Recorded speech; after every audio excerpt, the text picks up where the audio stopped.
Right, well, first off, Terry Funk, one of the greatest legends of wrestling, and so many careers that you've affected. Over 50 years, really, in the business. WWE Hall of Famer, NWA champion, ECW champion. Terry, thanks for joining us here today. Well, you're welcome. Yeah, it's anytime. Yeah, it's great to get you on the phone and talk to us here for WrestlingInc.com. Going back on your career, so many great moments, so many great times.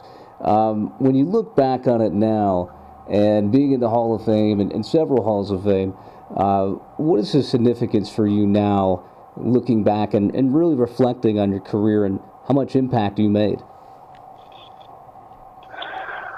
I wonder about that myself, how much impact I made. It's not me making the impact.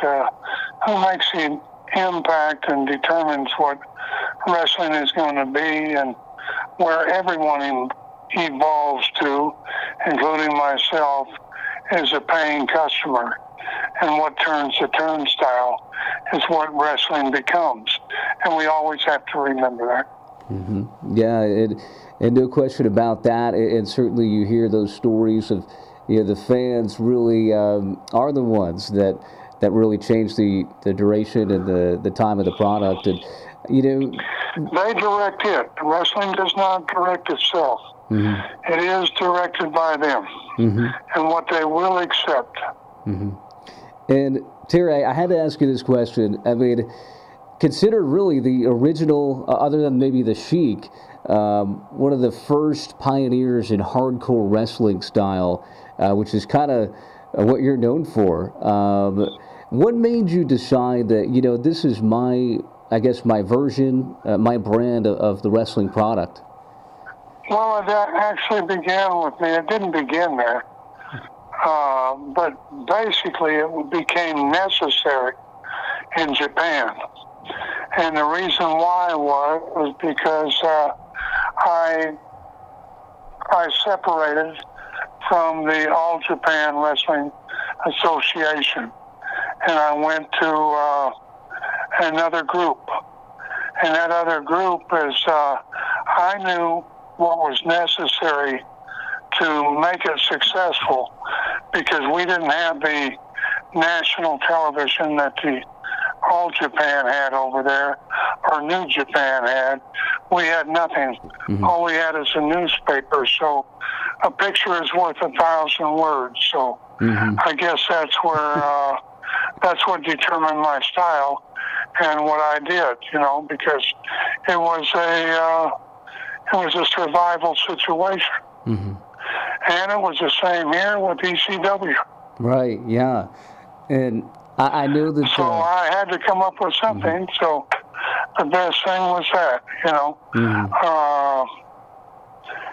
And the fans seemed to love it, mm-hmm. and it turned the turnstile. Right. That's just what I was talking about. Right. Yeah, and your relationship in Japan, you cannot mention Japan with you two involved. You and Mick Foley, your relationship over there was truly special and really changing the mold and breaking the mold of professional wrestling. I mean, it was crazy. The barbed wire, the exploding, the bomb matches and things like that. I mean, that was just a whole different level. It definitely was. And did I determine that level? No. The audience did. Mm-hmm. Yeah, and for you, was there times when you were in the ring that maybe, especially in Japan, that maybe I could be in some serious pain after this one, some injury that reflected on it? Well, definitely I had serious pain and injury over there. It's honestly, as we had a barbed wire match that had fire around the top two strands or whatever, and I got burned pretty bad in that one. Had a huge blister, on my back, mm-hmm. and it was it was something that I had to deal with and continue wrestling with through the tour. Mm-hmm. You know. Yeah. And I did. And many times, it's not only that, it's everything from knees to shoulders to the back to, you know, the abdomen, whatever it might be, you know, it'll catch you and it'll tear you down too and tear your body down. The business will, and to be successful, the things that you have to do at certain times. At certain times, you know, it's you're running under good grace, and at certain times you're not. You have to get out there and bust your ass to stay up and sell a ticket. You know, looking back at your career, and you mentioned ECW, Extreme Championship Wrestling, that was something that definitely, you know, set a much different tone in the United States, and, you know, with Paul Heyman and so many greats there.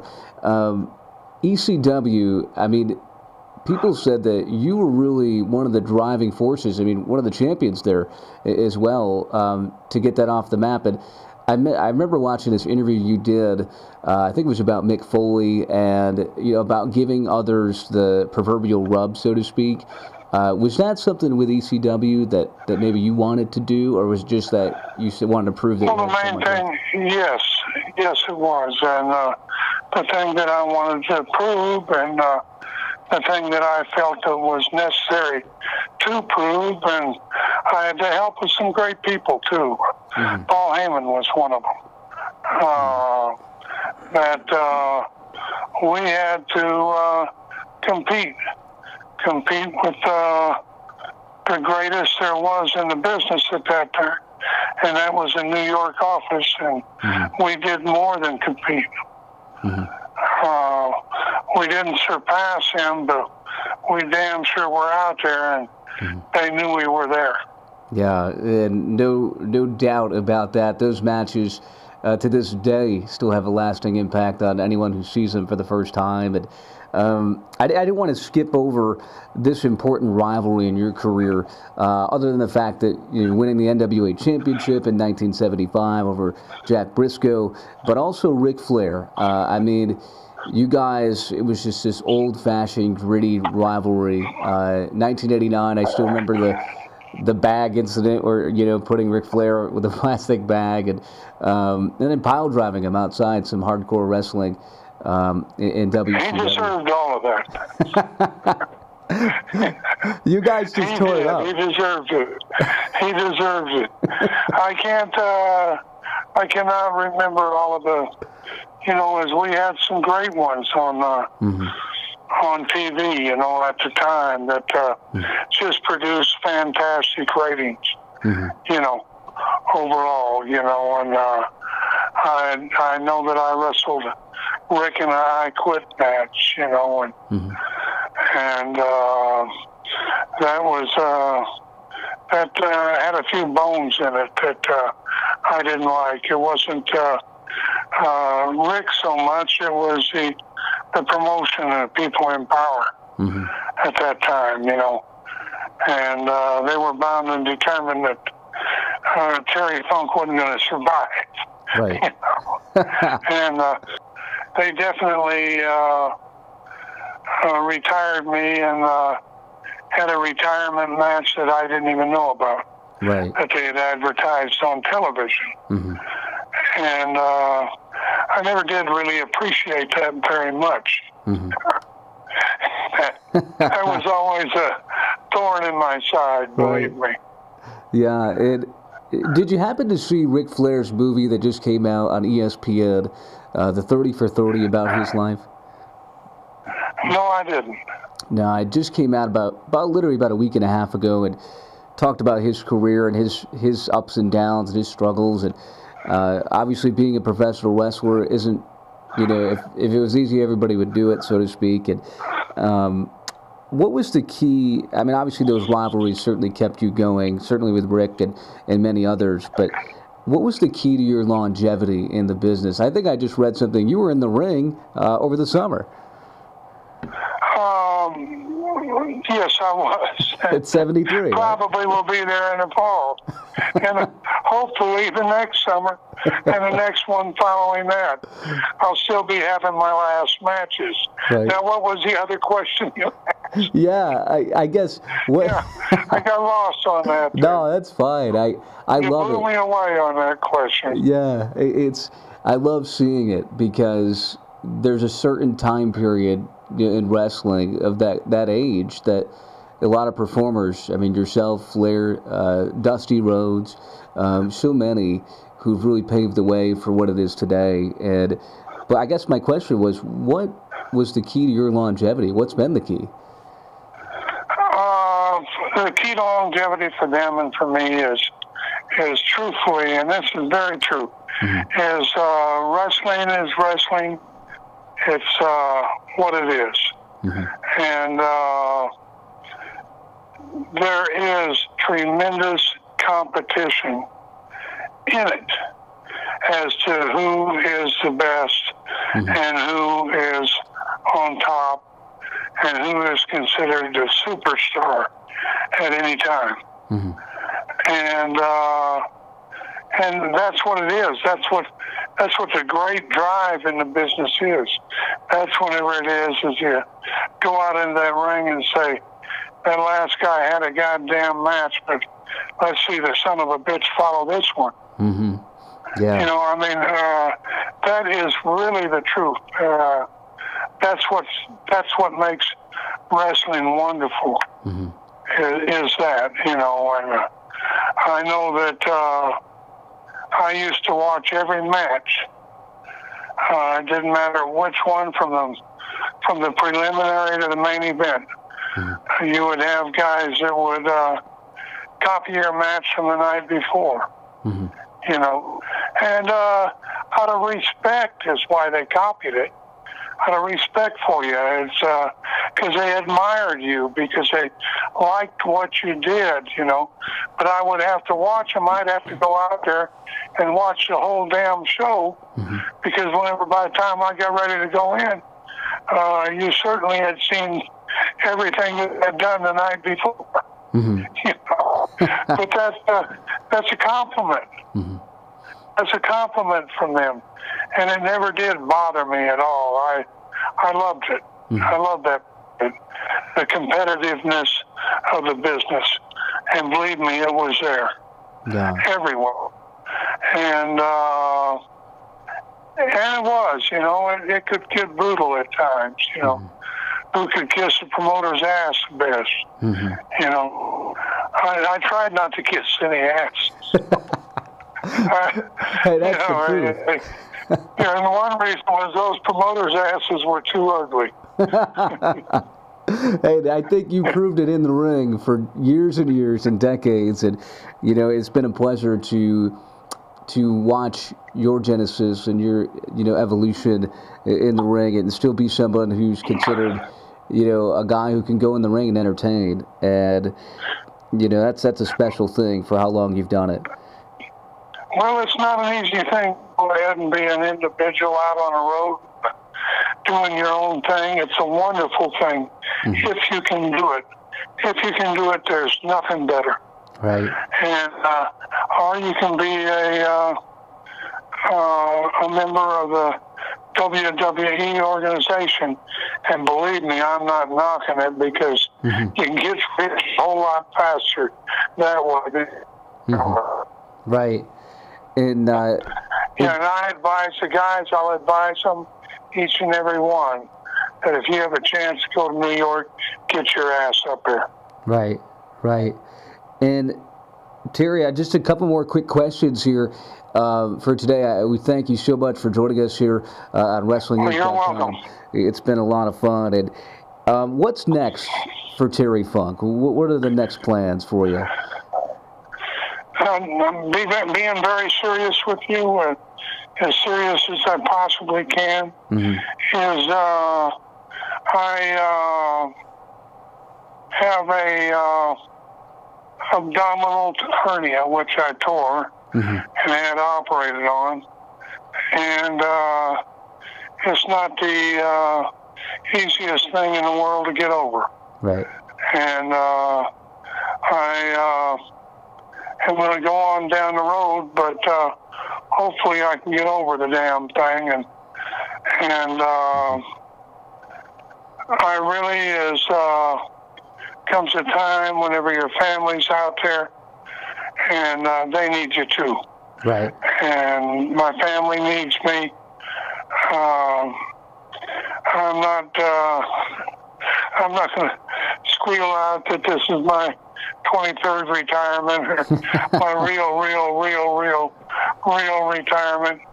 But you know, there comes a time when you need to look at going another direction in life, and that time I have entered that time, and it's been a wonderful career. It's been just a great run that the Lord gave me, and I damn sure appreciate it.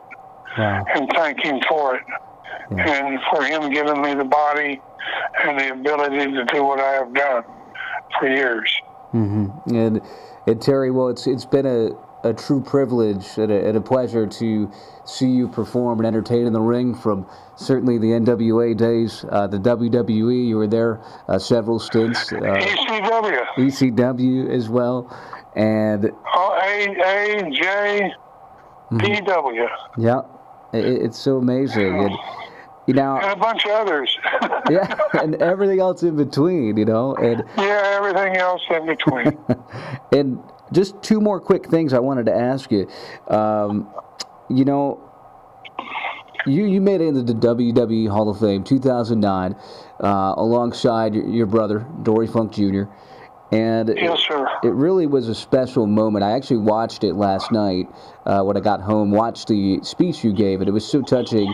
Talked about the art form, that it's the greatest art form alive, is professional wrestling. And you also mentioned that, you know, there's going to be a ring in heaven, you know, for all those great performers and the fans, because wrestling, when it gets in your blood, it never dies. I think that's the message you wanted to send everybody. And I guess looking back on that, it was such a special moment. Is there someone in your eyes that you'd like to see maybe, you know, go into the Hall of Fame that you haven't seen yet, or anything like that?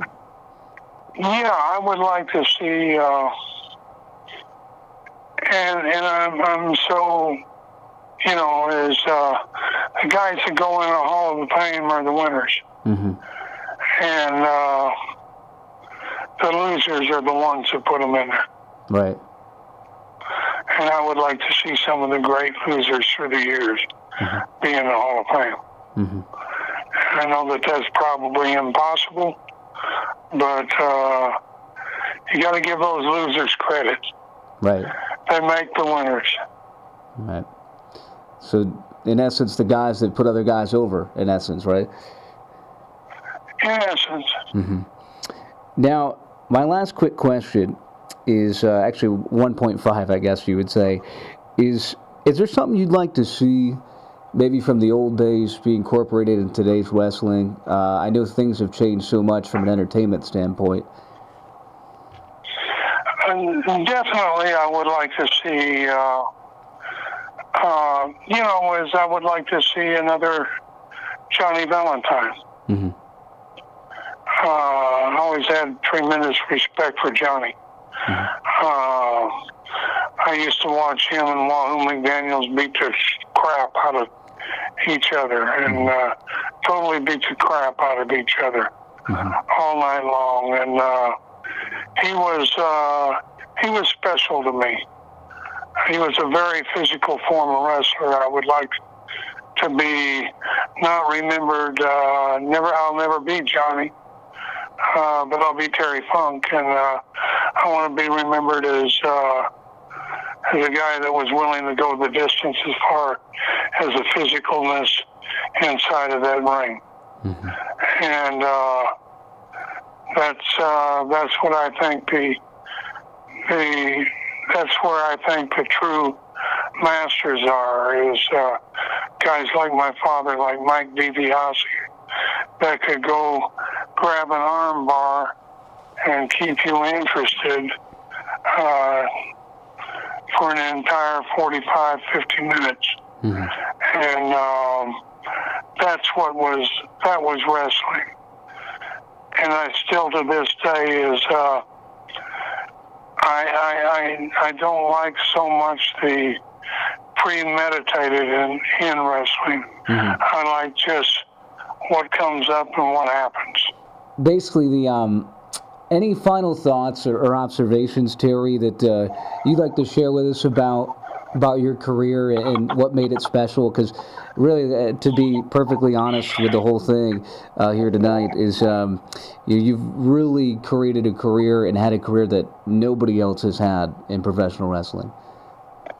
What really did it for me was, is what made my career and made my life was my father. And he was so special to me, and I watched him ever since I was 5 years old in the ring. That was the thing that made me respect the profession so much. And I saw people, this is a lot to me, but going into a restaurant, having somebody to say to me, while I'm sitting at a table, and my father be there, and my mother, and they're at one table, and my brother and I are at another one. Somebody come up and say, hey, all that wrestling is phony and fake and everything, and I can remember my father back then as I would go tell him what the guy said, and he'd come over there and beat the shit out of him. Was that necessary? Maybe it was. Maybe it wasn't. But that's the way I was brought into the business, and that's the way I lived it. And I love it, too. Boy, those stories, they stay with you forever. And, it goes to prove and to show that you didn't mess with the funks in wrestling. You just didn't. But that was part of it then. It still is. That's part of it too, is, by God, I'm in the ring and I'm going to do my best for you. My very, very best. But you always have to have the respect of your opponent. And even to this day, from Cena to Hogan to whoever it might be, they have to have the respect of their opponent, or they're not going to be wrestling at the position they are for very long. Terry, I want to say thank you so much for taking the time for us here on WrestlingInc.com. It's really been a true honor and a pleasure to talk to you today. Well, thank you. And now I guess end this out in style, I so to speak, but what would you say, I guess in a classic promo style, what would you say to those that say, hey, Terry Funk just, he shouldn't be in the ring anymore, he's too old? What do you say to that? Laugh and say, you're damn right, you're absolutely 100% right, I shouldn't be in the ring. I should be at home, flat on my back. Or else I should be doing something that I really want to enjoy right now. And that's the most important thing to me, is enjoying the rest of my life. Right, but you keep proving them wrong, right? Absolutely, no doubt about it. Well, I'm not going to prove them wrong again. I hope not. I hope not.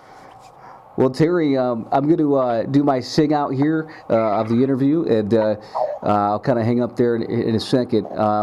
But ladies and gentlemen, Terry Funk, a career that spanned 50-plus years, WWE Hall of Famer, former NWA champion, and, of course, one of the original hardcore wrestlers. Terry, thank you so much for joining us. You're welcome.